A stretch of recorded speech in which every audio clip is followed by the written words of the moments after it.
Morning. Yesterday I had technical difficulties again, so I'm a bit wobbly at the minute. And so it kind of cut off at the end just before I'd completely finished, but I think I said most of what I wanted to say. And yeah, dear, it was a funny day yesterday. I weren't feeling good. I had a couple of things that sort of kind of caught me on the back foot, really. One of them was an individual, and but I had a long I had a long sleep last night, and they say if you've got a problem, sleep on it. And that particular individual, well, that's it out of my life. I've got no more time, no more patience for people like that. And the company that I was having difficulty with, well, I'm still not happy about it, but I'm not going to back myself into a corner like I nearly was, and I'm going to sort of go with it and make the best of it. Really, I'll say more about that in time. Made a bit of a decision. I am going to do that run on Sunday, an ultra marathon, and give it my best shot. In fact, no, I'm going to do it, and it'll be good, and it'll be fun, and it'll be a great experience. Yeah, and I don't know. It's just funny how like they say a week's a long time in politics, and a day, well, a day can be an awful long time, really. And this morning, woke up like I say, I felt a lot better. I went out for a run. I always go out for a run anyway, but it was particularly nice this morning. First thing I heard as soon as I got out the door was the sort of dawn chorus, which I must admit I haven't been hearing so much this last week or so. I'm not sure why. Usually it's pretty deafening out here, and it was one of those lovely autumn mornings this morning where you get that sort of carpet of mist, just a few feet off the ground. There's a playing field near me, and it's just absolutely amazing watching people sort of walking their dogs, but you couldn't really actually see the dog, or you just see the wagging tail.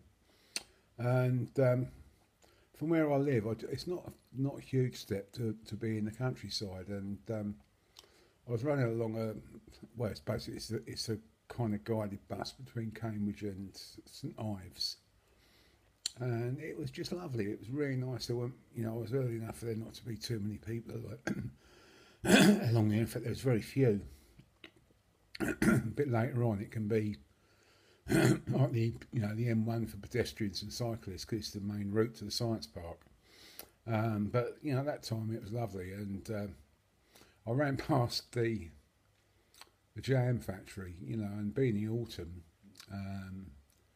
what was it Keats said, season of mists and mellow fruitfulness. Jam factories obviously kicked right into gear, and these wonderful smells of jam were coming off out the factory. And I never used to like jam when I was a kid, but man, that was so appetising, And I remember like I don't do it so much now because it's like the other end of town for me. But when I lived in Ramsey Town, one of my runs used to take me along the back of Sainsbury's, and at Easter time when they were making or springtime coming out to Easter, when they were making the hot cross buns, you got the smell of the hot cross buns, wafting out of Sainsbury's, and it's just something me off awkward. And I remember another smell which I found very evocative. One year I was doing the London to Brighton bike ride, and there's a long queue. It's because there's so many bikes. It's just outside of London Carshalton. Because it was a big queue because it was a T junction. When we got to the T junction, I got hit by this wonderful smell. At the time, I was still a meat eater, and it was the smell of beef fat, and it was there was a Happy Horse restaurant, and I could have killed to eat one of those. I now know what goes on in Hungry Horse restaurants, and I don't think, and even though I'm vegetarian, even if I wasn't a vegetarian, I don't think I'd be in any hurry to eating one. But Oh, that smell that particular day was absolutely gorgeous. Oh yeah, it's 21st of September, and I'll say happy birthday to my old mate Tim Cook. I've known him, bloody hell mate, we've known each other about 40 years, and I will be at your deal on Saturday if you're watching this. Yeah. And also my friend's daughter Ashley, it's her birthday. Not sure how old she is. More generally not to say. And this day kind of sticks out for people. Oh, and Pete Ollie, that's your birthday today as well, isn't it, mate? And I kind of remember people's birthday on this day, well, partly because it's a week before my birthday, and partly because it was my granddad's birthday, and my granddad, my maternal granddad, who had a shop, and he was a very funny man, a very witty man. And he was also a man who could be very funny without actually meaning to be. And when I was a little lad, my mum used to have to go to work to make ends meet, and my nan and granddad used to look after me in the shop, which usually meant I was left to my own devices and I'd just, you know, play with boxes and that sort of thing. And it was fine, you know, I loved it. It was like, you know, and I think you do, you know, like your grandparents' place is always a bit different to your own anyway. But I remember one occasion, this must have been in the 60s, and like I say, they ran a shop, and in those days, you know, those of you, the older ones might remember, there's always all sorts of deals, you know, buy this and get 3 wine glasses, you know, buy something else and get a free biro shaped like a rose or something like that. It's usually crap, but you know what I mean.